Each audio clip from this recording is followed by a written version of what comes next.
Absolutely. Here is the full long-form legal revenge story for HOA tried to evict my disabled dad from the community. Didn't know he was the developer who held the deed.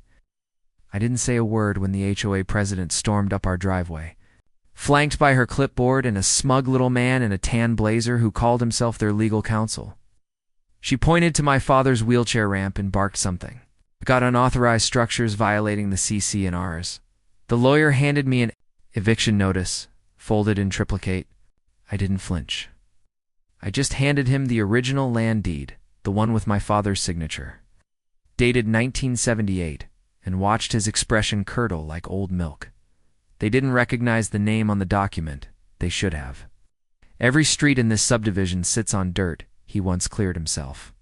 But they were so busy playing neighborhood tyrants they never bothered to learn the history. They were about to my father never set out to build a community, just wanted space to breathe.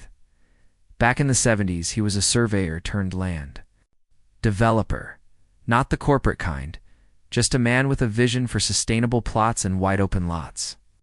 He bought a 60-acre tract outside the city limits with the money he and my mother saved from working 3 jobs. It was raw land then, thick with mesquite. No power lines, no water lines. Just dirt and sun. He lived in a trailer for 2 years while he brought in utilities, dug septic fields, and laid out gravel access roads. Every permit, every plat, every easement, all handled by him. He drew the first lot lines by hand under a kerosene lamp. He poured his back into that place. When the housing boom hit in the late 90s, developers started circling.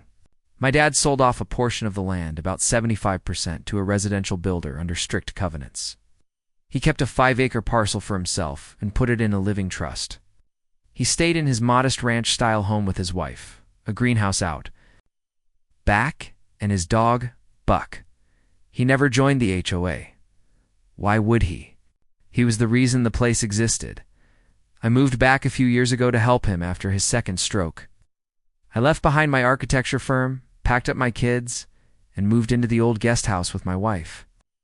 It wasn't glamour, it was gravel. Roads and heat waves and hand-watering the tomatoes at 6.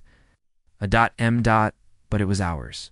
His dot, the first letter, came in spring. It was printed on thick cream paper with the HOA's gold-embossed logo.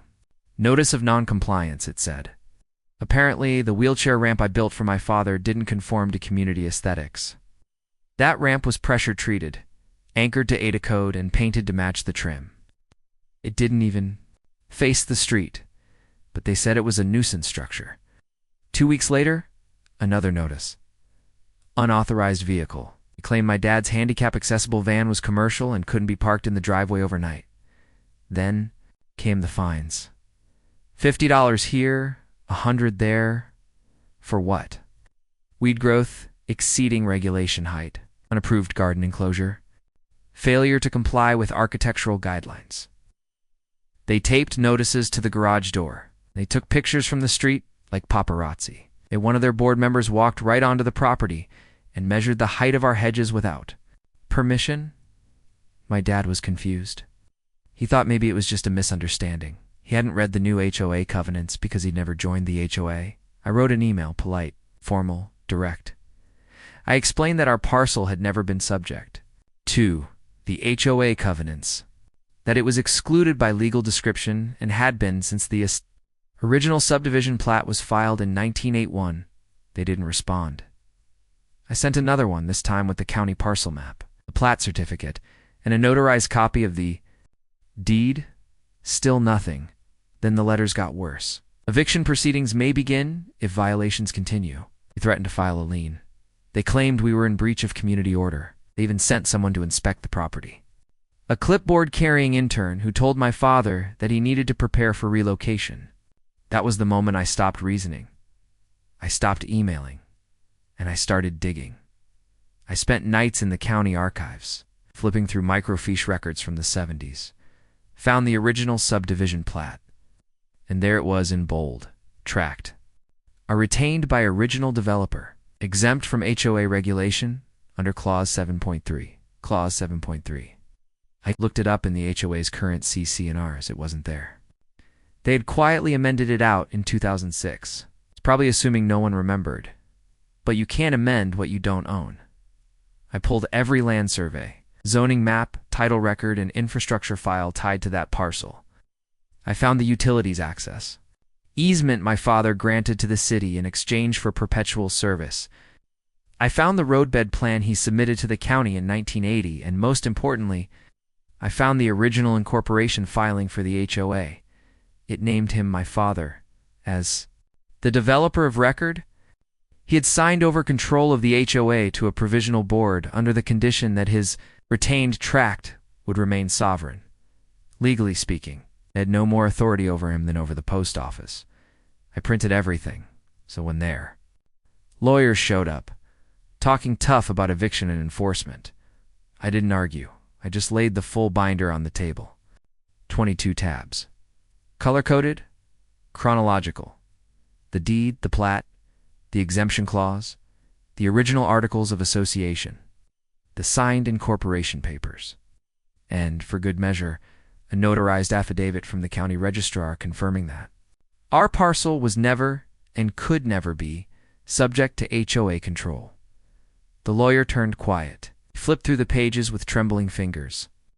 Then he looked up and asked if we would consider a negotiated resolution. I said we already did, 1981, a week later. The HOA board called an emergency meeting. I attended. Quietly, the president tried to explain their side, something about oversight, confusion, community standards. But when I handed a copy of the deed to every attending homeowner, the room turned cold. Someone stood up and asked, "Wait, your dad built this place?"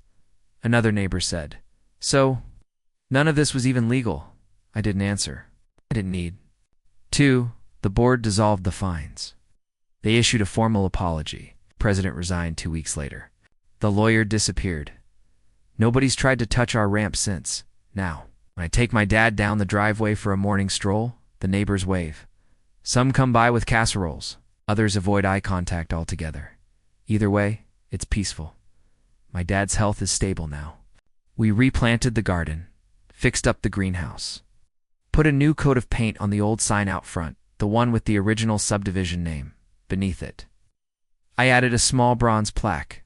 It says, "Founded 1978, deeded sovereign land. No trespassing." Funny thing is, most people think that sign's for security, but it's really just a reminder. Some roots run deeper than covenants.